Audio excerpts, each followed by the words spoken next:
अस्सलाम वालेकुम, आप देख रहे हैं खरा सच। मेरा नाम मुबशर लुकमान है। बड़ी अहम डेवलपमेंट्स हो गई हैं पंजाब में, और पंजाब में लगा ये है, मुझे जो पता चला है वो ये है कि आसिफ अली जरदारी साहब की कैंपेन कामयाब होती जा रही है, और बहुत से जो पार्लियामेंटेरियंस हैं वो अब पीपल्स पार्टी को मिलना चाह रहे हैं, और इसके लिए वो इस्तीफे देने को भी तैयार हैं।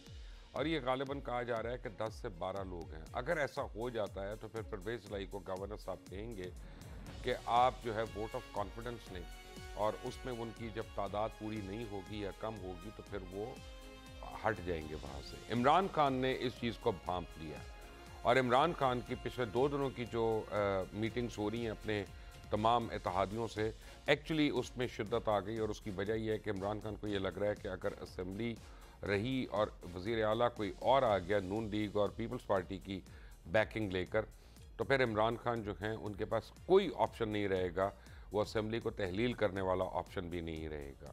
लेकिन चौधरी परवेज़ लाई भी इस बात को भांप चुके हैं। चौधरी परवेज़ लाई क्या कर रहे हैं कि पहले उन्होंने आसिफ अली जरदारी से मुलाकात की, भाग दौड़ करते रहे, और अब कल उन्होंने जनाब चौधरी शुजात हुसैन साहब से भी रब्ता करना शुरू कर दिया, और मोनस लाई के ज़रिए ये सब कुछ करवाया। और कहा जा रहा है कि वो चौधरी शुजात को अब जब मिलेंगे अगले एक आधे दिन में जाकर, तो सबसे पहले माफ़ी तलाफ़ी करने के बाद वो कहेंगे कि भाईजान हुन उठो, हर चीज़ से मिट्टी पाओ, तो जरदारी साहब वल जाओ और उन्होंने रोको, और उन्होंने कहो कि मैं तो उन्होंने काम कर रहे हैं, तो ऐ मत करो अगे जो भी कर रहे हो। तो चौधरी परवेज़ लाई जो हैं इस वक्त वो भी एक स्लिपरी विकेट पे खेल रहे हैं, और मैच जो है वो किसी भी तरफ जा सकता है, गेम किसी भी तरफ हो सकती है। मुल्क की मईशत जो है उसके हवाले से थोड़ी सी बेहतर खबर इस तरह से है कि अब ये उम्मीद बंदी है कि चाइना जो है पाकिस्तान को $3 बिलियन का कर्जा जो है रीशेड्यूल कर रहा है, $2 बिलियन मजीद दे रहा है, और इसाक डार साहब को शायद काफ़ी उम्मीद है कि सऊदी अरेबिया जो है मजीद $2 बिलियन दे देगा। साथ ही मनी चेंजर्स के ऊपर एक क्रैकडाउन शुरू हो गया, और ये कहा जा रहा है कि बहुत ज़्यादा तादाद में डॉलर जो हैं पाकिस्तान से निकल के अफ़गानिस्तान जा चुके हैं पिछले 1 महीने में। अगर ऐसा हुआ है तो ये किसकी ज़िम्मेदारी है? इसमें वफाकी हुकूमत, सूबाई हुकूमतें, ये सब ज़िम्मेदार हैं इसमें। सूबाई हुकूमत का अगर जिक्र करें तो KPK की गवर्नमेंट का ज़रूर करना पड़ेगा। KPK के वज़ीर आला कहते हैं हम बैंकरप्ट होने वाले हैं, हम बैंकरप्ट हो रहे हैं, और वफाक ने अगर हमारी मदद ना की तो हम सब जाकर वहाँ उनके दहाने पे बैठ जाएंगे, फिर जो होगी देखा जाएगा। यानी कहने का मतलब यह है कि चोरी और सीना जोरी, पहले 8 साल आप अपने सूबे में चोरी करते रहे, आपका सूबा जो है इनकॉम्पिटेंस का शिकार हुआ, आपका सूबा करप्शन का शिकार हुआ, और आपने वहाँ पे झूठ बोले लोगों से। आज तक आप झूठ बोल रहे हैं कि हमारी गवर्नेंस देखो, हमारा ये देखो, लेकिन ना वहाँ पे डॉक्टरों की अपना तनख्वाहें दी जा रही हैं, ना वहाँ पे टीचर्स की तनख्वाहें दी जा रही हैं, ना वहाँ के ठेकेदार की तनख्वाह दी जा रही है, ना पैसे दिए जा रहे हैं, और सब कुछ स्टैंड स्टिल पे। और आप विफाक की तरफ देख रहे हैं कि हमें पैसे दो। 18वीं तरमीम के आने के बाद एक्चुअली ये सूबा जो है वो खुद कफील हो गया, और हर सूबे की जो अपनी कलेक्शन है उससे उसने विफाक को कुछ नहीं देना होता, विफाक से बस इजाफी उसने फंड लेने होते हैं। कहाँ गई 8 साल की इनकम KPK की? कहाँ गई वो इनकी तिलस्माती लीडरशिप जिसने KPK की शक्ल बदल दी थी, उसको पेरिस बना दिया और इटली बना दी और पता नहीं क्या क्या बना दिया। लेकिन इस वक्त इमरान खान जो हैं वो ताने दूसरों को मार रहे हैं, कह रहे हैं हमारी मईशत गिर गई है। कभी वो आर्मी चीफ की तारीफ़ें करते हैं, और ये उसी आर्मी चीफ की तारीफ़ें कर रहे हैं कि जिसको उन्होंने हटा दिया था SDG ISI, जब उन्होंने जाके इनको इनके घर की करप्शन दिखाई थी। उन्होंने बताया था इनके घर में क्या करप्शन हो रही है, उन्होंने बताया इनके साथ पंजाब में क्या हो रहा है, और उन्होंने इनको बजट के लिए ज़बरदस्ती लोगों की जमा तफरीक करने का इनकार कर दिया। उसके बाद इमरान खान ने सोचा कि वक्त आ गया है कि अब मैं फैज़ याब हूँ और फैज़ हासिल करूँ किसी न किसी तरह। और फिर बाकी की कहानी तो आप सबको पता है आगे क्या होने जा रहा है। मुल्क मुसलसल मुआशी ख़तरों के अंदर से गुजर रहा है। सैलाब ज़दगान जो हैं उनके लिए रिलीफ कोई नहीं आ रहा, वो बेचारे उसी तरह बेयारो मददगार बैठे हैं। मौसम शदीद हो चुका है और सर्दी आ गई है, वहाँ पे बच्चे मर रहे हैं, बूढ़े जो हैं बीमार हो रहे हैं, मज़ीद लागर हो रहे हैं, लेकिन उनके सर पे छत नहीं आ रही है। हमारे मुल्क को दरपेश मसाइल जो हैं वो पार्लियामेंट के अंदर हल नहीं हो रहे। प्रेस कॉन्फ्रेंसेस मज़ीद प्रेस कॉन्फ्रेंसेस हो रही हैं। क्या होगा इस मुल्क का, ये तो मेरे आज के शुरका बताएंगे। मुझे ज्वाइन कर रहे हैं सैयद हसन मुर्तज़ा, ये पीपल्स पार्टी के रहनुमा हैं, राना एहसान अफजल पाकिस्तान मुस्लिम लीग नवाज़ के रहनुमा हैं, और हमारे दोस्त हैं, हमारे कोलीग हैं जनाब मोहम्मद मालिक, सीनियर तज्ज़ियाकार और एंकर हम टेलीविज़न के ऊपर होते हैं, ये भी हमें ज्वाइन कर रहे हैं। आप सबका बहुत बहुत शुक्रिया। राना एहसान अफजल साहब, क्या हो रहा है जी पाकिस्तान में, अपने अल्फाज में बता दें मुझे क्विकली। बिस्मिल्लाहिर्रहमानिर्रहीम। देखें, पाकिस्तान और दुनिया जो है एक मुश्किल इकोनॉमिक सूरत हाल से गुजर रही है, लेकिन पाकिस्तान में भी उसके असरात हैं। लेकिन पाकिस्तान खुसूसी तौर पे एक डॉलर लिक्विडिटी क्राइसिस में था और है, लेकिन उससे निकल रहा है। डिफॉल्ट के कोई इम्कानात नहीं है और ये एक प्रोपेगेंडा है ऑपोजिशन का, जो चाह रही है कि पॉलिटिकल इंस्टेबिलिटी भी फैले और चाह रही है कि फाइनेंशियली जो है वो ये हुकूमत स्टेबलाइज ना हो। लेकिन ऐसा कुछ नहीं होगा। ये जो क्राइसिस जो डॉलर लिक्विडिटी का है, ये खसूसी तौर पे दिसंबर और जनवरी के अंदर थोड़ा सा ज्यादा था, क्योंकि हमारे आउटफ्लोज ज्यादा थे। इसके बाद ईज आउट हो जाएंगे जो आपके आउटफ्लोज हैं, जो डॉलर की जो डेट की पेमेंट्स आपने करनी है। तो इंशाल्लाह ताला इसका भी इंतजाम हो चुका है और हमें उम्मीद है कि हमें सऊदी अरेबिया से असिस्टेंस आनी है, चाइना से असिस्टेंस आनी है, और फिर हमारा जो 9th रिव्यू आईएमएफ का वो भी जनवरी के अंदर कंक्लूड हो जाएगा। तो ये जब सारी चीजें हो जाएंगी तो ये जो इम्कानात जो जाहिर किए जा रहे हैं वो बज़ाहिर नजर भी आना शुरू हो जाएंगे कि ऐसी कोई सूरत हाल नहीं है, और आपके जो रिजर्व्स हैं वो थोड़ा सा बिल्डअप होंगे, जो नहायत ही जरूरी है। उसके अलावा सियासी तौर पे जो स्टंट इमरान खान साहब ने मारा है, और वो बगैर किसी तैयारी के मारा है, उसके लिए हम हर लिहाज से तैयार हैं। अगर वो स्टंट जो है डिसॉल्व करने का असेंबलियों का कामयाब भी हो जाता है, तो हम लोगों ने पीएमएलएन ने पंजाब के अंदर डिवीजन और डिस्ट्रिक्ट वाइज जो है वो वर्कर कन्वेंशंस का इनकाद करने का जो है वो जल्द स्केड्यूल जारी कर लेंगे और मीटिंग्स हो रही हैं। तो वो भी हमारी एक तरीके से इलेक्शन कैंपेन भी स्टार्ट हो जाएगी। लेकिन ऐसा कुछ होने नहीं वाला। हो जाता है, हमें सूट करेगा, वफाक में हमारी हुकूमत होगी, और अभी ये जो जो सूबे हैं, इधर केयर टेकर हुकूमत आ जाएगी। अभी तो इनको जो है वो 2.5 करोड़ पुलिस का खर्चा जो है इमरान खान साहब अपने ऊपर सिक्योरिटी के ऊपर पंजाब का लगा रहे हैं, केपीके का इससे अलहदा है। और उसी एम्बेट के अंदर, हुकूमत की एम्बेट के अंदर, सूबाई हुकूमतों की एम्बेट के अंदर वो अपने जलसे जुलूस उन्होंने किए, जो कि मैं समझता हूँ अप टू द कोई मार्क नहीं थे। कोई इनकलाबी लॉन्ग मार्च ना आवाम को नजर आया, ना कोई जो है वो पिंडी वाला जो शो था कोई इतना इनकलाबी था, एक नॉर्मल शो था। तो हम समझते हैं कि ये जो बयानिया उनका है कि वो बड़े पॉपुलर होते जा रहे हैं या बड़े कोई मकबूल लीडर बन चुके हैं इस मुल्क के, और अवाम जो है वो मर रही है इनको इलेक्ट करने के लिए। तो अगर पंजाब में ऐसा होता है इलेक्शन, तो हम लोग we will be looking forward to it. और इस ये जो नैरेटिव बिल्डअप हुआ है, इसको हम जरूर इसका तोड़ करेंगे, और पंजाब में हम अपनी हुकूमत फॉर्म करेंगे। अब बॉल जो है वो इनके कोर्ट में है, और हम राना साहब, इंतजार कर अच्छी रहे हैं बातें हो कि गई क्या सारी करते हैं आपकी। आपके साथ। अब आप अगर जी चाहें तो हम थोड़ा सा सच भी बोल लेते हैं कि नहीं बोलना जी। हमें, क्योंकि तरीके इंसाफ को सर, बैठा नहीं है कि आपका आपको जुटलाए, आपसे इनकार करे, आपका तो हम इसी तरह जाने देते आपका हैं शो फिर। है। नहीं नहीं, मेरा शो नहीं है, आपका शो है जनाब। मेरी ज़िंदगी भी है और मेरे बच्चे भी हैं, वो भी इसी मुल्क के हैं सिटीजन्स, और सबके बच्चे हैं, सबकी औलादें हैं यहाँ पे। उनके मुस्तकबिल का जिनको फ़िक्र होती है उनको रातों को नींद नहीं आती। मैं कतई नज़र इसके कि पाकिस्तान तहरीक इंसाफ के क्या कसूर हैं, वो हैं अपनी जगह पे, सबको पता है। मुझे वो टेप नहीं चलानी दोबारा। लेकिन फैक्ट ऑफ द मैटर इसके पीछे 28 दिन से एडीबी ने आपके किसी गवर्नमेंट मिनिस्ट्री को एक आना पेमेंट नहीं किया। उन्होंने हर किस्म की पेमेंट्स रोक दी हुई हैं, हर किस्म के एक्सपेंडिचर रुका हुआ है। आपकी $1 लाख से ऊपर की कोई एलसी जो है कोई बैंक नहीं खोल रहा, और वो कह रहा है कि टाइम चाहिए। आपके 30% यूनिट्स जो हैं गुजरांवाला डिवीज़न में और फैसलाबाद डिवीज़न में वो बंद हो चुके हैं, हो नहीं रहे। और आपके 35% और जो हैं वो बंद होने के करीब है। और आप अपना बयानिए को यानी काउंटर करने का बड़ा इफेक्टिवली आपने नारा मारा कि हम उसको काउंटर कर रहे हैं। परसों ट्विटर के ऊपर किसी एक शरीफ आदमी ने एक पोल चलाया लोगों की इंटेलिजेंस और आपका बयानिया चेक करने के लिए। वो पोल बड़ा सिंपल था कि 1965 की जंग जो थी उसमें पाकिस्तान को किसने बचाया, पाक फौज या इमरान खान। 55% लोगों ने कहा Imran Khan. So much so for your बयानिया। आपसे कुछ नहीं हो रहा राना साहब, अच्छा ये सर, हकीकत है। नहीं नहीं, एक मिनट देखिए, मैं एग्री करता हूँ। हमने एलसीज के ऊपर जो है वो जरूर उसको डिले हम कर रहे हैं, क्योंकि डॉलर क्राइसिस है और उसको मैंने तस्लीम किया। लेकिन क्या हुकूमत ने वो हर हरबा इस्तेमाल किया है उसको खत्म करने के लिए? बिल्कुल किया है। और देखें, आईएमएफ की ये जो चंद हफ्ते जो डिले टॉक्स हुई हैं, शायद अगर उसके मुताबिक बिल्कुल हम चलें तो हमें और महंगाई करनी पड़े, लेकिन हम नहीं करना चाह रहे क्योंकि हम समझते हैं अवाम इससे ज्यादा बोझ जो है वो नहीं उठा सकती, और इस चीज को हम उनको कन्विंस भी कर रहे हैं और वो कन्विंस हो भी चुके हैं। इसलिए शायद 9th रिव्यू इंशाल्लाह जो है वो ठीक ठीक तरीके से जनवरी के अंदर कंक्लूड कर जाएगा। लेकिन जो आपने टेक्सटाइल की बात की, देखें मेरे यहाँ टेक्सटाइल फैसलाबाद में जानने वाले हैं, उनसे मैंने पूछा जी बताएं क्या सूरत हाल है। उन्होंने कहा हमारे पास ऑर्डर नहीं है, आपने हमें सस्ती बिजली दे दी, 20 रुपए का यूनिट हमने इनको दे दिया, 100 अरब की सब्सिडी दी, हमने $9 पे MMBTU गैस इनको दे दी, जबकि वो पड़ती 18, 20, $22 पे, तो हमने वहां भी उसका आधा रेट सब्सिडाइज कर दिया। तो हुकूमत ने जो सपोर्ट देनी थी टेक्सटाइल सेक्टर को दे दी। लेकिन अगर अमेरिका से अब डिमांड नहीं निकल रही या यूरोप से डिमांड नहीं निकल रही तो उसका तो सोल्यूशन हमारे पास नहीं है।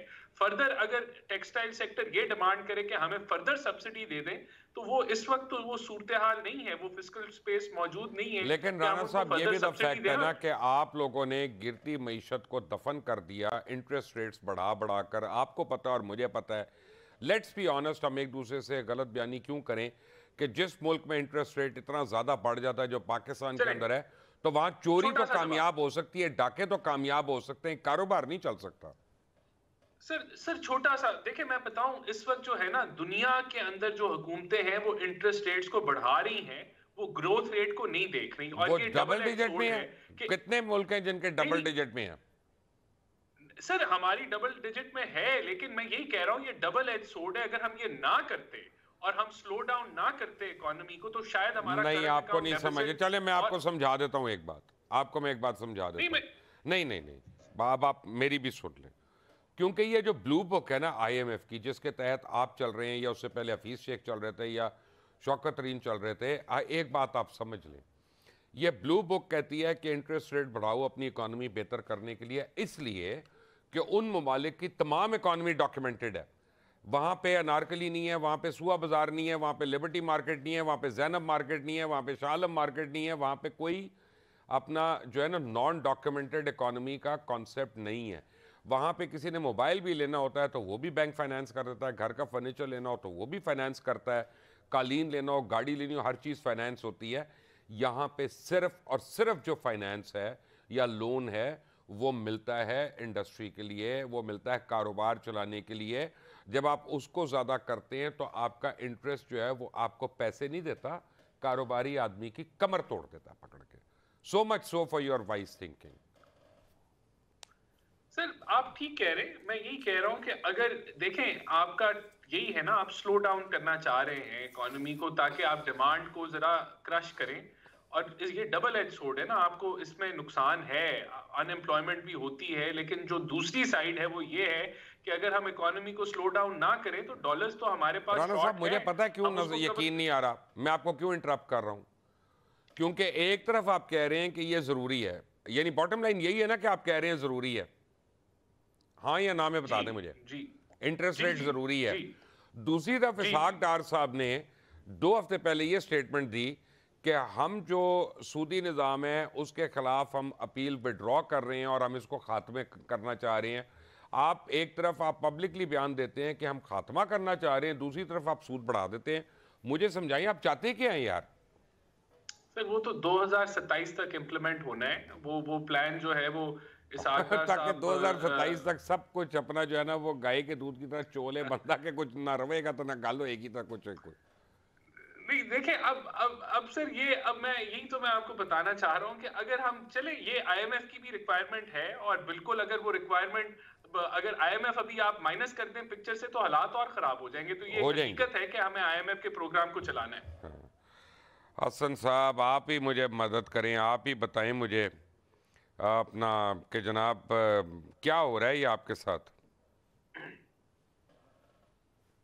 लेकिन जी इसमें तो मुबश्शिर साहब कोई दो राय नहीं है कि हालात जो हैं वो बेहतर नहीं है, लेकिन उनको बेहतर करने के लिए हमें मुश्किल फैसले तो करने पड़ेंगे।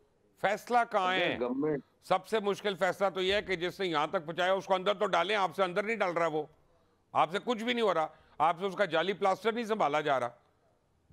देखें मुबशर साहब, अगर सारा कुछ वही करना होता जो पिछली हुकूमत में होता रहा है तो फिर तो कोई इशू नहीं था, पकड़ते और अंदर कर देते और फिर रेफरेंसेस तैयार होते रहते और 2-2 साल वो अंदर पड़े रहते।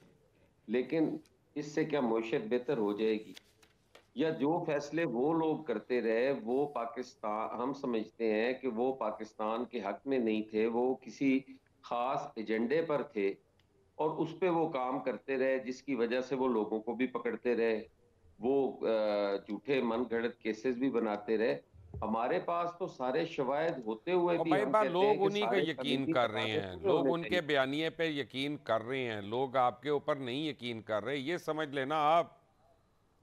इसका इसका मतलब ये तो हरगिज नहीं है कि अगर लोग आज उसके बयानिए पर यकीन कर रहे हो तो लोग ठीक कर रहे हो। ये तो आप तारीख भरी पड़ी है, तारीख उठाकर मैं देख ये लें। मानता हूं आपकी कितने बात, लोग ये थे बात मैं आपकी करबला में मानता हूं। इमाम हुसैन के वेरी साथ? क्विकली, अगर हसन भाई, अगर आप मुझे इजाज़त दें मैं इंट्रोड्यूस करूं। मैंने स्पेशल रिक्वेस्ट करके दौरान प्रोग्राम ये मैसेज मैंने किया और मैंने रिक्वेस्ट की रिजवान रज़ी साहब को कि हमें ज्वाइन करें। रज़ी भाई अस्सलाम वालेकुम। रज़ी भाई, वालेकुम क्योंकि अस्सलाम, बहुत इकॉनमी शुक्रिया। की बात हो रही है, मुझे नहीं पता आप सुन रहे थे कि नहीं सुन रहे थे पहले जो मेरी और राना साहब की अपना हो रही थी, लेकिन fact of the matter is कि हम इमरान खान को जो मर्जी कहें, हम उसको जितना मर्जी बुरा कहें, ये इंटरेस्ट रेट बढ़ाई जा रही हैं। आपको पता है यूरोप जो है उसकी मार्केट बंद हो रही है यूक्रेन वॉर की वजह से, इनकी वजह से नहीं, ये मैं मानता हूँ, इनका उसमें कोई ताल्लुक नहीं, कसूर नहीं। लेकिन आपके ऑर्डर्स कम हो रहे हैं, आपकी 30% इंडस्ट्री बंद हो चुकी है, 30% बंद होने जा रही है। और ये अभी जो जो चीज़ें करना चाहिए इनको उस सिमत में नहीं कर रहे। मैं थोड़ी देर में उस पर भी आ जाऊंगा कि क्या करना चाहिए, मैं सोल्यूशन भी दे सकता हूँ। लेकिन मुझे लग रहा है कि ये हुकूमत जो है ना, सख्त डिसीजन लेते हुए घबरा रही है, डर रही है। देखिए, डरना चाहिए उनको, क्योंकि उन्होंने लोगों के सामने जाना है और उनके तमाम इकदाम की जो कॉस्ट है वो आपको और मुझे और आवाम को और एक आम बंदे को पे करना पड़ रही है। तो डेफिनेटली उनको डरना चाहिए। इस वक्त अमेरिका का भी जो डाटा आया है वो भी स्लो डाउन की तरफ इशारा करता है। इस वक्त अगर आप ये देख पाए, अगरचे अमेरिका ने अपनी इकॉनमी को बहुत ज्यादा सपोर्ट किया है कि एलएनजी के जितने भी सप्लाई के कॉन्ट्रैक्ट थे ये यूरोपियन यूनियन के, वो उसने उठाए हैं और अल्टरनेटिव जो प्रोवाइड किया है उसका मेजर पार्ट अमेरिकन कंपनियों ने उठाया है। लेकिन इसके बावजूद भी डिमांड उस लेवल के ऊपर नहीं है। इसीलिए हम पेट्रोल को $70 की तरफ आते हुए देख रहे हैं इस लम्हा वजूद के अंदर। ये दुनिया का एक ग्लोबल स्लो डाउन जो था वो ड्यू हो गया था कोरोना से पहले, फिर कोरोना आ गया, वो इधर उधर कहीं नजरों से ओझल हो गया, अब वो आ रहा है। और आप उसे यूक्रेन वॉर के सर भी मर सकते हैं, आप उसे अमेरिका के अंदर जो एक ड्यू था स्लो डाउन उसके ऊपर भी मर सकते हैं। लेकिन आम बंदा जो पाकिस्तान के अंदर है, जिसका रोजगार छीना गया है या छीना जा रहा है या उसका इनकम कम हो रही है और उसकी स्पेंडिंग्स बढ़ रही हैं, वो इस बात को मानने को तैयार नहीं है। हुकूमत जो है उसके पास हमारे यहाँ रवायती तौर पे अफराते ज़र को कंट्रोल करने का एक ही तरीका होता है कि वो इंटरेस्ट रेट बढ़ा देती है। हालांकि उसके पैरेलल और भी बहुत सारे इकदाम हैं, जैसा कि आपने कहा कि आप बताएंगे, डेफिनेटली आपके भी इल्म में होगा कि वो इन्वेस्टमेंट अपॉर्चुनिटी बढ़ाने की बजाय लोगों के लिए वो इंटरेस्ट रेट बढ़ा देते हैं, जिसका बराह रास्त असर इंडस्ट्री पे पड़ता है और इंडस्ट्री जो है वो उधर को चल पड़ती है। या तो आपको विंडो खोल दें कि एक्सपोर्टर्स के लिए हम इंटरेस्ट रेट कम लेंगे और जो आम जो इंडस्ट्री के अंदर पैसा जा रहा है सर्कुलेशन में, उसके ऊपर हम इंटरेस्ट रेट हाई रखेंगे ताकि सर्कुलेशन ऑफ द मनी को कंट्रोल करके हम अफराते ज़र को कंट्रोल कर सके। लेकिन अगर आप ये काम नहीं है, और जो कि इस वक्त नहीं करता और कोई भी इकोनॉमिक मैनेजर नहीं करता, इसहाक डार इज नॉट एन एक्सेप्शन। मतलब कि हफीज शेख साहब भी यही करते थे, उसके बाद शौकत अली साहब आए, वो भी यही करते थे, इवन शौकत अजीज भी यही करते थे। हसन भाई, तो एक मेरा बात तो ख्याल मुझे है बताएं, कि अगर सॉरी आप यानी अक्सर जब भी मैं बात करता हूँ फाइनेंस मिनिस्ट्री में, कहते हैं लोगों ने पैसा घर में रखा हुआ है, छुपाया हुआ है, निकालते नहीं है, जुराबों में है, बोरियों में है, तिजोरियों में है, तहखानों में है। तो एक काम करें ना, हुकूमत के लिए तो कोई मुश्किल नहीं है ना, अगले 15 दिन में जितने नोट हैं 5,000 के, 1,000 के, ये वो, इन नोटों का रंग तो ज़रा बदल देना। तो बदलवाने तो आएंगे ना लोग बैंक में, तो पैसा तो आपके पास आएगा ना रजी साहब। ये दूर जाने की क्या जरूरत है? अभी मोदी ने किया है तो दो ढाई हाँ जी साल बिल्कुल। पहले आप देखिए हसन मुर्तजा को जरा मैं जवाब देने देना, पीपल्स पार्टी के हैं कुछ, वो भी तो कड़पैंचो बताए ना में क्या है। जी हसन भाई। देखें जी, जो कुछ भी इस मईशत को बताने के लिए करना पड़ता है वो जरूर करना चाहिए। इससे भी यकीनन पैसा तो जो चेंज मैं करवाने आपको लोग बात बता बैंक। रहा हूँ ये कितनी मुश्किल है समझना, चलिए ये बताएं मुझे। आप बिल्कुल दुरुस्त कह रहे हैं जी, मैं तो इससे इत्तेफाक कर रहा हूँ कि हुकूमत को बिल्कुल इसमें ये सुस्ती और ये चीजें नहीं चलने देंगी। इन्हें फौरन फैसले लेने होंगे, और जिस तेजी के साथ हमारी मईशत नीचे गई है और जा रही है, इसको बचाने के लिए हमें ये मेजर्स तो लेने पड़ेंगे कि हम जिस तरीके से भी है, गवर्नमेंट, ये गवर्नमेंट का ही काम है ना। हम जितना भी ब्लेम करते रहे तहरीके इंसाफ को या इमरान खान को, उन्होंने जो किया उन्होंने किया। अब हम कौम को ये बताते रहे कि जी वो ये कर गए वो ये कर गए, तो उससे मईशत तो नहीं बचेगी। यकीनन हमें चाहिए कि हम करेंसी में कोई तब्दीली करें जिससे लोग बैंक तक तो आए। लोगों ने पैसा भी रोका होगा, सारा कुछ किया होगा, मगर इन मामलात को कंट्रोल तो गवर्नमेंट नहीं करना है। अल्टीमेटली जिम्मेदारी तो हमारी ही है कि हम इसको करें, जिस तरह मुमकिन है करना पड़ेगा जी। राना साहब, एक काम तो आप कर सकते हैं ना, आपको पता है कि कुछ चीज़ें हैं जिसमें हमारे पास टेक्नोलॉजी नहीं है, कुछ चीज़ें हैं जिसमें हमारे पास ह्यूमन रिसोर्स नहीं है, कुछ चीज़ें जिसमें हमारे पास टूल्स नहीं है पूरे। लेकिन एक पर्टिकुलर चीज़ है जो पूरी दुनिया में इस वक्त सबसे ज़्यादा कमोडिटीज़ ऊपर जा रही हैं, वो है एग्रीकल्चर। एग्रीकल्चर में हमारे पास टेक्नोलॉजी भी है, जो बेसिक टेक्नोलॉजी, चलें एडवांस ना सही, बेसिक तो है। हमारे पास ह्यूमन रिसोर्स भी है, हमारे पास टूल्स भी हैं। हमें सिर्फ बीज ही लाना है ना, और खाद लानी है। अगर आप मैस लेवल पे, लेट से आज गवर्नमेंट कहती है जी हमने 1,00,000 एकड़ को कल्टिवेट करवाना है, और आप उस पर लोगों को इंसेंटिव्स देते हैं, तो लोग खुद करना शुरू हो जाएंगे। गवर्नमेंट को करने की ज़रूरत नहीं है, गवर्नमेंट के काम करने पर तो मैं नहीं यकीन रखता। आप लोग ऐसी चीज़ों को क्यों नहीं यानी करते। और दूसरा आईटी ऑफ कोर्स, लेकिन आईटी एक डिफरेंट सब्जेक्ट है, उसे बाद में आएंगे। पहले इसके ऊपर कि आप लोग सीमेंट के प्लांट और लगवाना, शुगर मिलें और लगवाना, बाबा वो तो उन्हीं लोगों के पास लगेगी ना जो नेशनल असेंबली में बैठे हैं हमारे कंटुटे सारे। 79 शुगर मिले हैं, सारों के मालकान नेशनल असेंबली में है, या इस तरफ या इस तरफ। तो भाई लोगों के फायदे के लिए भी कोई बात कर लेना। अब सर, जो किसान पैकेज हमने अभी अनाउंस किया है उसके अंदर मैं आपको मेजर उसके नुकात बता देता हूँ। देखिए, 14,500 रुपए फी बोरी डीएपी चला गया था, हमने 11,250 का उसको सब्सिडी उसके ऊपर दी है। जो बिजली थी उसके ऊपर 3.5 रुपए फर्दर सब्सिडी दी है। हम लोग जितने ट्यूबवेल हैं, बिजली पे 3 लाख ट्यूबवेल हैं, उसकी आसान किस्तों सर बिजली को छोड़े सर, सोलर दे देना आप किसान को बेचारे को, क्यों आप बिजली के चक्कर में डाल रहे हैं। सर मुबशर साहब, 3 लाख जो ट्यूबवेल बिजली के कनेक्शन पे उनको हम सोलराइज करने जा रहे हैं, उसका पैकेज अनाउंस हो चुका है। अब वो इम्प्लीमेंटेशन की तरफ जाएगा। जो सीड है वो हम सैलाब ज़दगान एरिया, सैलाब हिट एरियाज के अंदर फ्री तकसीम कर रहे हैं। तो हमने ये जो किसान पैकेज दिया है, इट इज स्पेसिफिकली कि ये तो जो फ्लड अफेक्टेड एरियाज है उसको भी फिर इनपुट कॉस्ट कम हो, और फिर हम इंसेंटिवाइज करें। सीड डिस्ट्रीब्यूशन इसमें कुछ फ्री हो रही है, सस्ते लोन दिए जा रहे हैं। जो एग्री लोन्स हैं उसको हमने एसएमई सेक्टर्स में इंक्लूड कर लिया कि वो भी सस्ते लोन्स मिले। तो हमने ये पैकेज जो अनाउंस किया है, ये इसी चीज को देखते हुए किया है कि पाकिस्तान जो $10 अरब की फूड इंपोर्ट कर रहा है, वो हम अगले 2-3 सालों के अंदर या इस साल के अंदर भी जितना डेट डाल सकते हैं उसको हम इंपोर्ट को रिड्यूस करें, और अगले 2-3 सालों में तो ये जो है $5 अरब पे आ सकती है। इसको हम आधा कर सकते हैं। इसमें पाम ऑयल भी है, आप उसको कनोला से रिप्लेस कर सकते हैं। तो ये ऑलरेडी इस पे पॉलिसी बन चुकी है, किसान पैकेज अनाउंस हो चुका है, तो काम इस पे जारी है। रजी साहब, आपकी राय। देखिए, बात यह है कि जब पीटीआई की हुकूमत आई थी तो एक रात के अंदर 417 कंपनियां थी जिनको लाइसेंस दे दिए गए थे सीड के। सीड इंपोर्ट करके बगैर उसके लोकली उसको किए बगैर, टेस्ट किए बगैर उन्होंने आगे सेल किए थे। और कॉटन के अंदर खास तौर पे और बाकी शोबों में एक तबाही फिरी थी अगले 2 साल के अंदर। माल्टे के अंदर भी तबाह हो गया था। जी, बिल्कुल, वो बेड़ा गर्क हुआ था। हालांकि उन तमाम की रजिस्ट्रेशन जो थी शहबाज शरीफ साहब जब तक रहे तो इन्होंने रोकी हुई थी, ना सिर्फ कि रोकी हुई थी बल्कि उनको नेगेटिव लिस्ट में डाला हुआ था। उन चीजों को रिवर्स करने की जरूरत है। वो 2 नंबर बीज ला के यहाँ पे फसलों को तबाह कर देते हैं, उनका कुछ नहीं होता। इस वक्त यूरोप की मंडी के अंदर डिमांड कम होने के बायस पाकिस्तान में कॉटन का रेट कम है। इस दफा कॉटन वाले किसान को रगड़ा लग गया है, राइस वाला किसान जो है वो ऑल टाइम हाई कमा गए। मतलब कि राइस को एक बूस्ट मिला है, कॉटन जो है अपने लोएस्ट प्राइस के ऊपर है। यहाँ पे गवर्नमेंट इंटरवेंशन बनती है। हसन साहब जो है वो मेरे हमजुबान होंगे क्योंकि किसान है।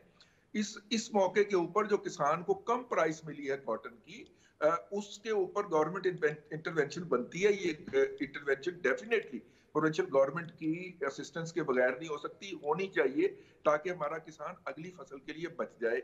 एक तो ये सिलसिला हो गया।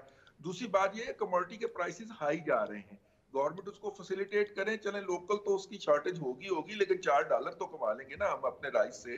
अगर पहले हम $2 कमाते थे, अब हम उसी कमोडिटी से $4 कमा के लाएंगे। तो थोड़ी सी कोऑर्डिनेशन की जरूरत है, जिसके लिए बदकिस्मती से सूबाई हुकूमतों का साथ में हैंड इन ग्लव्स होना बहुत जरूरी है। और इस वक्त हमें जो सबसे बड़ी सूबे की हुकूमत है वो वफाक के साथ इस हवाले से इन कोऑपरेशन नजर नहीं आ रही। उसने गंदम की सपोर्ट प्राइस के ऊपर फटा डाला है, सिंध गवर्नमेंट ने कोई और अनाउंस कर दी। पंजाब जो है वो डट गया, उसने जो कि मेजर प्रोड्यूसर है उसने कोई और अनाउंस कर दी। वफाक के पास कोई ऑप्शन नहीं है कि इन दोनों को आपस में मिला सके। बिल्कुल वही वाला करैक्टर हुआ है जिसमें शौकत तरीन साहब कह रहे हैं कि IMF को हम कहेंगे कि जनाब हम इस एग्रीमेंट के साथ नहीं है। ये गंदम अब के प्राइस मसला ये है कि सैयद हसन मुर्तज़ा साहब, जरदारी साहब ने यह फैसला कर लिया है कि पंजाब में तब्दीली लेके आनी है। तो आपके ख्याल में तब्दीली कब तक आएगी पंजाब में, और आपका वज़ीर आला कौन होगा? बहुत शुक्रिया जी। देखें, तब्दीली जिस तरह अभी बात हो रही थी, तब्दीली बहुत ज़रूरी है पंजाब के अंदर जी। जब तक पंजाब में हुकूमत और मरकज़ में हुकूमत एक पेज पे ना हो, तो मैं नहीं समझता कि पंजाब में किसी किस्म का रिलीफ जो है वो फेडरल गवर्नमेंट जो है वो पहुंचा सकती है आम आदमी को। और आपकी एग्रो बेस्ड इकॉनमी है, सारी इंडस्ट्री जो है वो आपकी ज़राअत से मुंसलिक है, उसने ज़राअत के साथ ही चलना है। कॉटन भी चाहिए, शुगर केन भी चाहिए, बाकी चीज़ें भी हैं।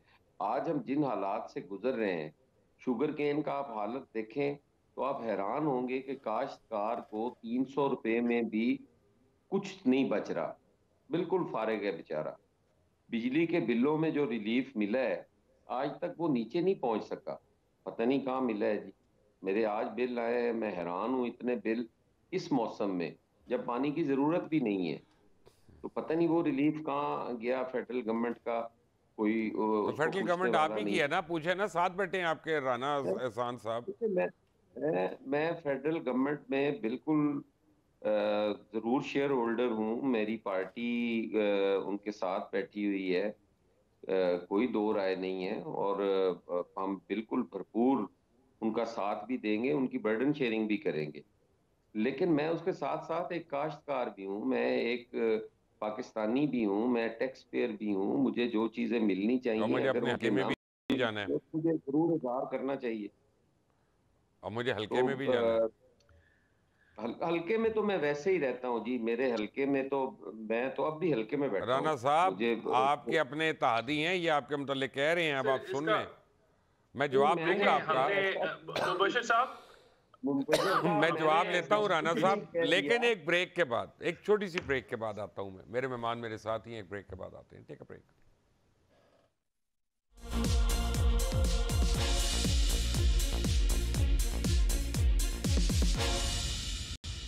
Welcome back from the break. Rana साहब, ब्रेक पे जाने से पहले बड़ी काड़ी ज़रबे लगाई हैं आपके ऊपर पीपल्स पार्टी वालों ने, अब जवाब भी दे दें।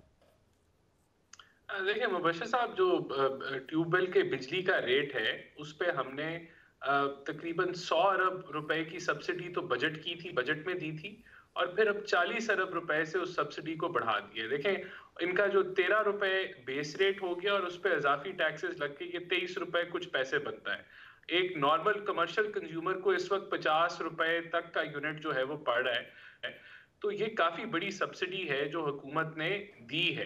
देखें, अब हकीकत ये है कि बिजली के रेट ओवरऑल दुनिया में एक एनर्जी क्राइसिस है और एनर्जी कॉस्ट जो है वो बड़ी है।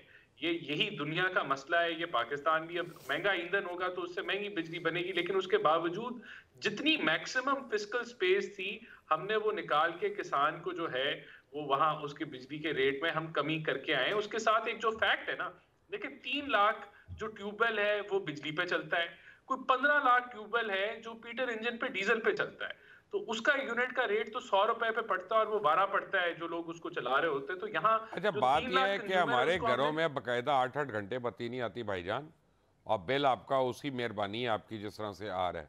नहीं, तो इस मुझे वक्त तो कोई लोड शेडिंग नहीं हो रही, इस वक्त तो पता नहीं हार्डली लोड मैक्सिमम शेडिंग 2 है कि घंटे। अपना लाइन शेडिंग है, मुझे नहीं पता, लेकिन हो रही है ना।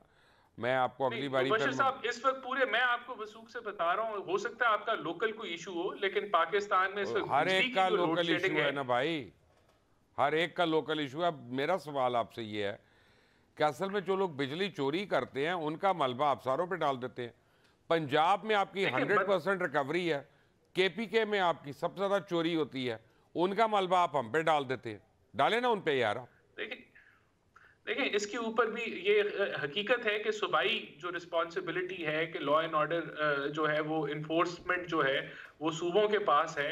वहां चोरी है और बदकिस्मती से उसका जो खमियाजा है, जो जो आपके तकरीबन 19% या 20% आपकी रिकवरी कम होती है, वो पूरी कौम को पे करनी पड़ती है एक overall increase in unit rate के अंदर। लेकिन इसके ऊपर हुकूमत ने जो अभी पॉलिसी इंप्लीमेंट की है वो ये की है कि डिस्कोस जो हैं वो सारे AMI मीटर्स जो हैं अब परचेज करेंगे, और AMI मीटर्स होते हैं जो अब आप कह लें जो डिजिटल मीटर्स होते हैं, ऑनलाइन मीटरिंग होती है, तो उसमें चोरी के इम्कानात कम हो जाते हैं। तो जो AMI मीटर्स हैं वो अब परचेज होंगे और इंस्टॉल होना शुरू हो जाएंगे, और ये over a period of few years ये पुराने मीटर्स ओवरऑल रिप्लेस हो जाएंगे। तो इससे हम चोरी को जो है वो कर्ब करेंगे। इसी तरह जो ट्रांसफार्मर्स हैं हम उन पे भी AMI मीटरिंग जो है वो लगाने जा रहे हैं, तो इससे बड़ा एक फर्क पड़ेगा। देखें ये वाकई एक इशू है, हम इसको, और हुआ ये कि हमने जहां 2-3% हमने रिकवरी इंप्रूव की अपने 4 साल 5 साल हुकूमत में 2013 से 18 में, वहां ये जो रिकवरी है उसमें नेगेटिव क्या कहते हैं ग्रोथ हुई PTI के 3-3.5 सालों के अंदर। तो इस साल हम कंट्रोल करने की कोशिश कर रहे हैं, जो जितना भी ह्यूमन भी पॉसिबल हुआ हम उसको जरूर करेंगे। हसन साहब जवाब मिल गया आपको? मैंने कतन ये नहीं कहा जो आपने कह दिया है।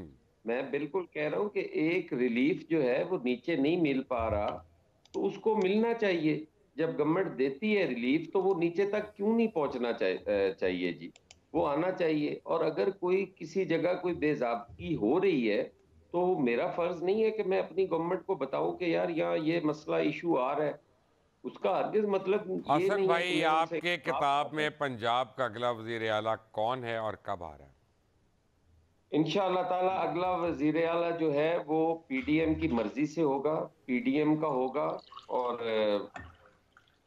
वो कौन कोई होगा? भी हो सकता है। इस वक्त उसको नामजद करना मेरे ख्याल है वो कबल अज वक्त होगा। तमाम क़यादतें जो हैं वो बैठेंगी और उस पर फैसला करेंगी कि कौन होगा।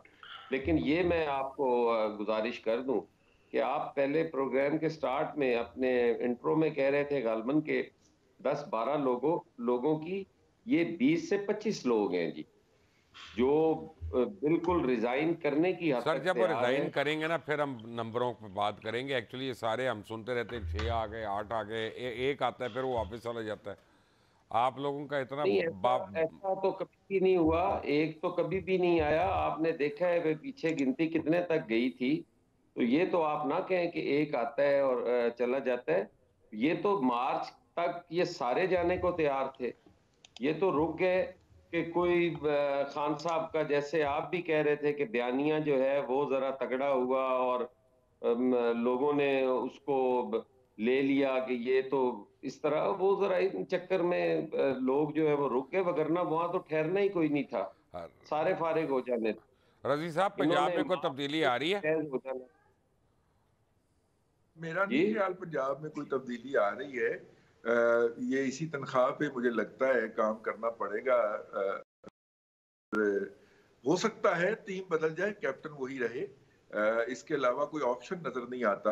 और कैप्टन भी, उसकी भी अपने कजन के साथ सुलह हो गई है उनकी भी, और इक़्तिदार उनके घर आया था, उन्होंने घर के अंदर बाढ़ के उसको कुंडी लगा ली है। और कभी वो खेल रहे होते हैं कि हम आपस में लड़ चुके हैं, कभी वो कहते हैं कि नहीं हमारी तो कभी लड़ाई हुई नहीं, हम तो हमारी तो सुलह थी, हम तो भाई हैं आपस में। और वो वफाकी काबीना का हिस्सा भी हैं और सूबाई काबीना का भी हिस्सा हैं, बल्कि सूबे में तो लीड कर रहे हैं। तो मेरा नहीं ख्याल है कि कोई इस तरह की तब्दीली आ पाएगी, क्योंकि एक अजीबो-गरीब पेक्यूलियर किस्म की फिगर वाली जो है तो क्या वो चल पड़ी है असेंबलियां कि तहलील होंगी रिजवान साहब? असेंबलियां बदकिस्मती से असेंबलियां तहलील ना होने की का ही ये नतीजा निकलेगा कि हमें ये जो टीम है, मौजूदा टीम जो है, टीम के कुछ खिलाड़ी बदल जाएंगे, लेकिन यही खेलती हुई नजर आएगी मुस्तकबिल करीब के अंदर। हो सकता है कि पीटीआई जो है वो असेंबली से बाहर निकलने की कोशिश करे तो हसन मुर्तजा साहब जो है ना वो कहें कि जी हम आपको नहीं गिरने देते, परवेज लाई साहब को जाके राना पंजाब का साहब, जो पुराना क्या कल्चर। असेंबली तहलील हो रही है कि गवर्नमेंट बदल रही है पंजाब में? देखिए, मैं तो वफाक में बैठा हुआ हूँ, तो जो मुझे जो जहां तक पता है वो ये है कि अगर असेंबली तहलील होती है उसकी तैयारी हमारी मुकम्मल है। हम इलेक्शंस को लुक फॉरवर्ड करेंगे और ये इस चीज को हम वेलकम करेंगे, लेकिन दूसरी तरफ हमारी जरूर कोशिश होगी कि ऐसा ना हो। और उसकी तैयारी जो है वो हसन मुर्तजा साहब क्योंकि वहां बैठे हैं पंजाब में, तो वो बेहतर आपको बता सकते हैं कि वो कैसी तैयारी है। लेकिन जहां तक मुझे पता है कोई कि तैयारी तैयारी नहीं है। है इनकी। इनकी तैयारी होती अच्छा। तभी तक रहती है हुकूमत। यार कैसी बातें कर रहे हैं आप लोग। ये वो तो लेकिन स्कूल में होता था ना, तो मेरी वालदा मुझसे पूछती थी कि तैयारी होगी, मैं कहता था सारी तैयारी होगी। जब रिजल्ट आता था कह रही तुम तो कहते तैयारी होगी। मैंने कहा मैं क्या करूँ, नसीब ऐसे। तो ये वही है, वे नसीबा ते पा दे रहे ने। क्यों जी हसन साहब? नहीं, ऐसी कोई गल नहीं जी, नसीबा ते नहीं पांदे। इंशाअल्लाह ताला नसीब असी आप ही लिखांगे इस दफा। अच्छा, तो बयानिया का मुकाबला कर लोगे? बयानिया का मुकाबला कर लांगे। बयानिया मुबशर साहब कोई हसन भी साहब ऐसा डायरेक्ट कोई सवाल नहीं कि पूछूं, अगर आप बुरा मेरी ना मनाएं, हालांकि आपकी जमात नहीं और मेरी आपके लिए मुश्किल होगा जवाब देना। मेरी मेरी, अब मेरी गुजारिश सुन मेरी ले। अगर बताएं, अगर मियाँ नवाज शरीफ साहब आते हैं और वो जेल में नहीं जाते और वो जलसा करना शुरू हो जाते हैं, आप लोग इमरान खान के बयानी को कैसे बदलेंगे? देखिए, मियाँ साहब का तो मुझे नहीं पता जी कि वो आएंगे। आएंगे तो यकीनन जी। जेल जाते हैं या जलसा करते हैं वो तो मुझे नहीं पता। उनकी पार्टी बेहतर बता सकती है। गुजारिश सिर्फ इतनी इसका है जी कि जवाब मैं दे पिछला देता हूँ। इलेक्शन जिसको बुनियाद बना के ये बयानिए का एक पहाड़ खड़ा कर दिया गया है ना, उस इलेक्शन के अगर आप रिजल्ट्स देखें, फिगर्स उसके देखें, तो आपको पता चलेगा कि बड़े क्लोज मार्जिन पे वो नहीं नहीं, सीटें मैं हारी मानता हुई हूँ हैं। आपकी बात, लोगों को नहीं समझ आती और उसका मैं कुछ सर, नहीं ये कर लोगों सकता। को ये हर हलके की अपनी सूरत हाल है। अब मुल्तान में हमने वही सीट वाइस चेयरमैन से जीती, पीटीआई के वाइस चेयरमैन से जीती। कराची के अंदर हमने चेयरमैन साहब की जो सीट थी वो जीती। ये इतनी बड़ी बात कोई नहीं। ननकाना वाली पीएमएलएन ने 4,000 से 5,000 से सीट हारी है। नेशनल असेंबली पे 4-5 हजार की लीड कोई लीड नहीं होती। चलें, फैसलाबाद राना में भी साहब आपने आप देख जवाब लें। देना था, बता दें क्या कह रहे थे आप? देखिए, मियाँ साहब जब आएंगे तो वो कानूनी जो भी रिक्वायरमेंट है वो पूरी करेंगे। वो कोई जब आएंगे वो कानून के सामने अपने आप को पेश करेंगे और छोड़े ना उसी से राना ही अगर साहब, रिलीफ मिला। कौन सा कानून और कौन सी रिक्वायरमेंट? अरे आप भी माशाल्लाह साहिब अकल हैं, मैं भी साहिब सवाल हूँ कम अज़ कम। मुझे एक बात है कि जिस बीमारी के लिए, जिससे खुदा ना खास्ता पता नहीं क्या हो जाना था, वो गए थे, इतने साल में एक रात या एक पूरा दिन वो किसी अस्पताल में नहीं रहे, और अब आ जाएंगे, कानूनी रिक्वायरमेंट पूरी हो जाएगी, वो ठीक हो जाएंगे, तो आपका ख्याल है कि इमरान खान का बयानिया जो है उससे काउंटर हो जाएगा? ये देखें, अगर वो बीमार नहीं थे मुबशर साहब, तो मुझे बताएं कि पीटीआई ने किसी को सजा दी कि कोई जाली किसी ने बनाई भाई या मैं किसी ने कहता हूँ फोर्ज की पीटीआई को छोड़ उनकी। दें, हम तो हाँ। पीटीआई को गलत कह रहे हैं, आपकी बात हो रही है इस वक्त। देखिए, मेरे ख्याल से मियाँ साहब जब गए बिल्कुल ठीक गए। खुदा ना खास्ता अगर यहाँ उनकी जान को कोई खतरा हो जाता तो उसका क्या फायदा था। आज वो दोबारा हक सच के आपने अभी साथ इमरान खान उसकी। का नाम ईसीएल पे डाला हुआ है, कल को अगर वो कहता है जी मेरी जान को खतरा है, तो जाने देंगे उसको? देखिए, ये तो तब देखा जाएगा जब ऐसा हुआ कि क्या कैसी सूरत आज हाल है मुराद या नहीं सईद ने तो सूरत कह दिया हाल। उसकी जान को खतरा है, तो मुराद सईद को तो जाने दे बेचारे को।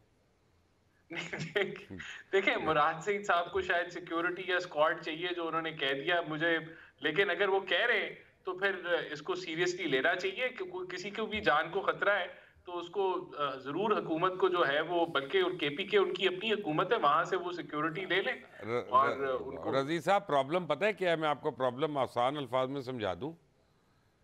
ये सारे मरना भी नहीं चाहते और जन्नत में भी जाना चाहते हैं, ये कैसे होगा? ये कैसे हो? देखिए, मुराद सईद साहब का तो एक मसला है ना कि उनके पास अरशद शरीफ मरहूम का वो है, लैपटॉप है, और आखिरी जो उनको एस्कॉर्ट कर रहे थे वो वही कर रहे थे, और उन्हें अभी investigation, joint investigation, special joint investigation team को इन दोनों एक्ट्स का जो है वो जवाब देना है। तो उनकी जान को तो इसलिए खतरा हो जाना चाहिए क्योंकि अब जवाब देना पड़ेगा ना। अभी तक तो अपने आप को जवाब दे नहीं समझते। किसी फोरम में फैक्ट फाइंडिंग कमेटी ने उन्होंने बुलाया और वो नहीं आए, बड़ी नखवत के साथ उन्होंने इनकार कर दिया। लेकिन जब जेआईटी बनेगी और ऑल द पावरफुल जेआईटी होगी तो उन्हें तो आना पड़ेगा। उनके खतरे की तो समझ आती है, आने का तो समझ आता है, वापस जाने की कौन गारंटी कर रहा है? रजी साहब, आप गिरफ्तार ना कर लें वहां पे। नहीं, इमरान खान साहब ने मेरे जराये के मुताबिक पिछले दिनों ये ऑफर भी की है कि अगर आप जो है वो मेरे खिलाफ मुकदमात ड्रॉप कर दें तो मैं पाकिस्तान से बाहर जाके कुछ अरसे के लिए खामोश होकर बैठने को तैयार हूँ। इमरान की कौन सी बात का एतबार किया जाए? हाँ, ये अलग बात है, ये अपनी जगह के ऊपर मौजूद है। इसके ऊपर तो हसन मुर्तजा साहब कोई शेर ही सुना सकते हैं हमें, लेकिन मेरा मतलब है उनकी किस बात का जवाब इतबार किया जाए। लेकिन ये भी एक ऑप्शन उन्होंने कहा है कि जी आप मुझे जाने दें बाहर, मैं बाहर चला जाता हूँ, केसेस ड्रॉप कर दीजिए, जो तकरीबन 40 के करीब केसेस हैं। एक शेर तो मैं भी आपको सुना सकता हूँ कि सुनते हैं, हाँ, सुनते हैं रहबर ने लूट लिया कारवां को, ये वाकया कुछ मेरी दास्तान से मिलता है। तो और राना साहब ही बता सकते हैं कि कितने केस अंडर प्रोसेस हैं। जो मेरे जराए हैं वो एफआईए के अंदर, उन्होंने बताया है कि तकरीबन कोई 38 से 40 के करीब केसेस हैं जो उनके खिलाफ जो है वो मुख्तलिफ मराहल में है। और इसका सबसे ज्यादा जिस बंदे को पता है उसका नाम इमरान अहमद खान न्याजी है। उनको पता है कि मेरे खिलाफ ये केसेस तैयार हो रहे हैं और मुझे इन्हें अवॉइड करना है किसी तरीके से। देखिए अब वो क्या चमत्कार करते हैं कि वो इनकी आंखों में धूल झोंक के निकल जाए। राणा साहब दसो जी। देखें, बिल्कुल जो ये केसेस भी जो हैं ये कोई बनाए नहीं गए, ये बनते हैं तो हो रहे हैं, क्योंकि जब आप फॉरेन फंडिंग करेंगे, दर्जनों अकाउंट छुपाएंगे, बात उसको छोड़ें, आप केसेस खत्म करने को तैयार हैं उसको बाहर भेजने के लिए कि नहीं? मेरा नहीं ख्याल कि इमरान खान साहब की अब कोई आसानी से जान छूटेगी।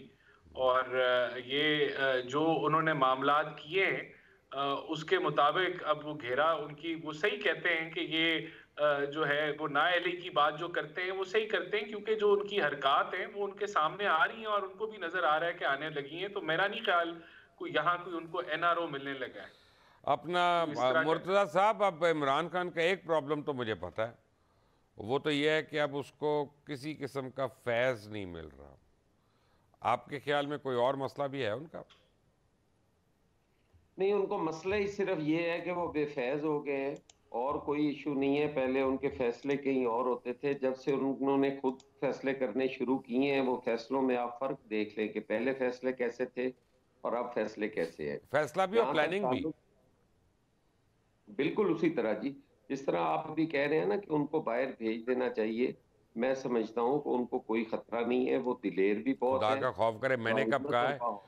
मैं तो कह रहा हूँ कि मियाँ साहब को भी बाहर नहीं जाना चाहिए, जरदारी साहब को भी, बिलावल साहब को भी, इमरान खान साहब को भी, फजल, किसी सियासी लीडर को या किसी चीफ जस्टिस को या किसी और को रिटायरमेंट के बाद पाकिस्तान के अंदर ही रहना चाहिए, ताकि आप लोग देखें कि आप लोग इस मुल्क का हाल क्या कर रहे हैं। बाहर क्यों चले जाए? हम तो बाहर गए ही नहीं मुबशर साहब, हमारा नाम तो इस लिस्ट से निकाल दें। हम तो यहीं रहे हैं, फांसियों पे भी चढ़े हैं, जेलों में भी गए हैं, कोड़े भी खाए हैं और यहीं पर रहे हैं। आप हमें उस लिस्ट में तो ना डालें। जजों को भी नहीं जाना चाहिए, जर्नैलों को भी नहीं जाना चाहिए, बाकी सियासतदानों को भी नहीं जाना चाहिए, मीडिया वालों को भी। वो बेचारे मीडिया वाले क्या जाएंगे? एक गया है, उसने देख लिया क्या उसके साथ हुआ है। हाँ नहीं, सैर सपाटे को जाएं, लेकिन रहने के लिए नहीं। जमीन पे रहें। और रजी साहब, आप तो मेहरबानी कीनिया ना जाना। आप हाँ, नहीं, नहीं, तौबा तौबा, मैं तो मुल्क से बाहर नहीं जा रहा, मैं तो बल्कि आजकल हालांकि आपसे आपको मिल तो रहा हूँ। उठाया भी गया था ना, उसके बावजूद मैं आपको कह हाँ, रहा हूँ हाँ, आपको कीनिया लेकिन नहीं इसके जाना। बावजूद, हाँ, देखिए मुझे इस बात के ऊपर ना अपने लोग हैं ना जो उठाने वाले भी जो होते हैं वो अपने ही होते हैं ना, हम्म, अपने ही को कजन होते हैं, कोई सेकंड कजन होते हैं, हम्म, तो वो इतना ज्यादा नहीं करते। जाहिर है कीनिया वालों को तो नहीं पता था ना कि अरशद शरीफ कौन है। इन ये जो उठाते हैं इनको तो पता होता है कि रिजवान रजी कौन है, मुबश्शिर लुकमान कौन है, हसन मुर्तजा कौन है। तो ये जरा प्यार मोहब्बत में ही ये करते हैं आपने जो कुछ हसन करते मुर्तज़ा को ज़रूर उठवा लेना आज रात को, जितना आपने इनका हवाला दे दिया और जितनी इनकी शायरी के रेफरेंसेस दे दिए हैं ना। हसन भाई आप ज़रा आज आयतल कुर्सी पढ़ के सोना, एवी ना सो जाना, हैं। आपकी मेहरबानी है। आप मेरे गले में भी है भाई, कोई इशू नहीं।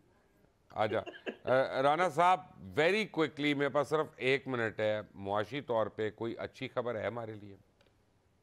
बिल्कुल अच्छी खबर है। देखें, ये मुल्क जो है इसमें बड़ा पोटेंशियल है, और ये जो वही हमें मुश्किल पता है, मराहिल आप इसके, बताएं आपके पास कोई अच्छी खबर है? देखिए मुल्क डिफॉल्ट नहीं करने लगा, और इंशाल्लाह ताला जो ये आगे जो एक ये ना हो लिक्विडिटी का हमारे साथ राना साहब के, वो एक बंदा नजूमी के पास गया, उसने उसका हाथ देखा और कहता है तेरे 5 साल ते बड़े ही भैड़े गुजरनगे। 5 साल बड़े भैड़े ने।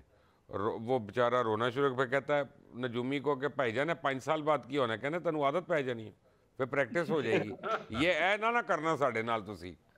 देखिए ये तो हो चुका है पाकिस्तान के साथ, इंशाल्लाह हमने इससे बाहर निकलना है। तो ये लिक्विडिटी का जो क्राइसिस है डॉलर का, ये जल्द रिजॉल्व हो जाएगा। जिस तरह मैंने कहा कि जनवरी ऑनवर्ड्स वैसे भी आपके आउटफ्लोज जो हैं, जो डेट पेमेंट्स हैं, वो इतनी हैवी नहीं है, बहुत लाइट है।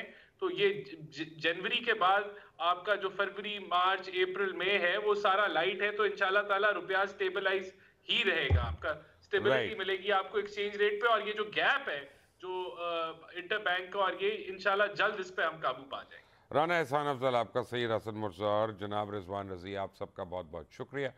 ये बात मैं आपको बता सकता हूँ कि जहाँ तक मेरी इत्तलात है, खुदा न खास्ता जो हमें बताया जा रहा है कि पाकिस्तान डिफ़ॉल्ट नहीं कर रहा, मुश्किल है, काफ़ी मुश्किल है, लेकिन उम्मीद है कि अल्लाह ताला हमें इस मुश्किल से निकलने में कामयाबी अता फरमाएगा। अल्लाह ताला आपको, आपके घर वालों को, हर पाकिस्तानी को अपनी अमान में रखे। अंटिल द नेक्स्ट टाइम, अल्लाह हाफ़िज़।